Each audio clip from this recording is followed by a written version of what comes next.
প্রিয় ভিউয়ার্স, আসসালামু আলাইকুম। বহুল প্রতীক্ষার পর বাংলাদেশ জনপ্রশাসন মন্ত্রণালয়ে আবার একটি বিষয় নিয়ে বিজ্ঞপ্তি প্রকাশিত হয়েছে। সেখানে আপনারা বাংলাদেশের প্রত্যেকটি জেলা থেকেই নারী এবং পুরুষ উভয় ব্যক্তিগণ আবেদন করতে পারবেন। আবেদন শুরু কবে, শেষ কবে, কিভাবে আবেদন করতে হবে, আবেদন করতে কত টাকা লাগবে, কোন পদে আবেদন করতে কি কি যোগ্যতা লাগবে, আজকের ভিডিওতে এবং যেটা আলোচনা করবো। মূল ভিডিওটি শুরু করার আগে আপনাদের কাছে একটা রিকোয়েস্ট থাকবে, আপনারা যারা কোনো এক বিশাল ডকুমেন্ট ইউটিউব চ্যানেলটি সাবস্ক্রাইব করে নেন, তারা চ্যানেলটি সাবস্ক্রাইব করে পাশে থাকা বেল আইকনটি প্রেস করে রাখেন।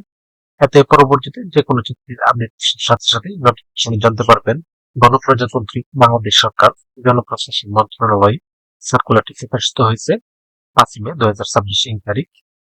জনপ্রশাসন মন্ত্রণালয়ের নির্মুক্ত রাজস্ব খাতভুক্ত শূন্য পদ সময়ের সরাসরি নিয়োগের জন্য পদের পার্শ্বে বর্ণিত শর্তে প্রকৃত বাংলাদেশী স্থায়ী নাগরিকদের নিকট হতে শুধুমাত্র অনলাইনে আবেদনপত্র আপলোড করা হয়েছে। এই সার্কুলারটিতে সর্বমোট 2টি ক্যাটাগরিতে লোক নিয়োগ হবে। তার মধ্যে অফিস সহায়ক পদে সর্বমোট 17 জন লোক নিয়োগ করা হবে। এটি 20তম গ্রেডের একটি পদ। বেতন স্কেল 8,250 টাকা থেকে 20,010 টাকা। স্বীকৃত বোর্ড হতে মাধ্যমিক স্কুল সার্টিফিকেট বা সমমানের পরীক্ষা উত্তীর্ণ হতে হবে। অর্থাৎ এই পদে আবেদন করতে হলে এসএসসি পাস থাকতে হবে।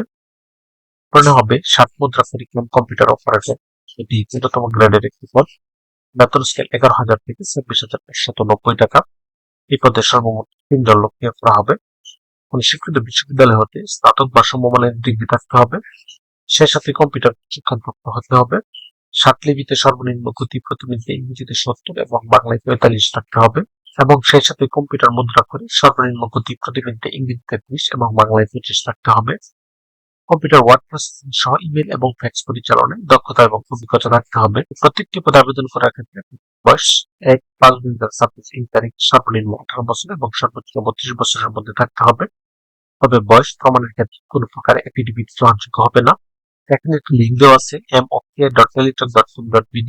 এই লিঙ্কে প্রবেশ করে শুধুমাত্র অনলাইনে আবেদন ফর্ম পূরণ করে সাবমিট করতে হবে। আবেদন শুরু হবে 12 মে 2026 ইং তারিখ এবং আবেদনের শেষ সময় 4 জুন 2026 ইং তারিখ। এই প্রত্যেকটি পদে আবেদন করার ক্ষেত্রে প্রার্থীর ছবির সাইজ 300x300 পিক্সেল এবং স্বাক্ষরের সাইজ 382 পিক্সেলের মধ্যে থাকতে হবে। এখানে 1 নং পদের জন্য আবেদন ফি নির্ধারণ করা হয়েছে 112 টাকা এবং 2 নং পদের জন্য আবেদন ফি নির্ধারণ করা হয়েছে 60 টাকা। যা এখানে দেওয়া নিয়ম অনুসারে শুধুমাত্র ইনটক্সিং এর মাধ্যমে আবেদন ফি পরিশোধ করতে হবে।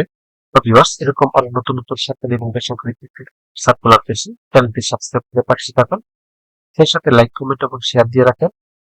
পরবর্তীতে যে কোনো চাকরির সাথে জানতে পারবেন।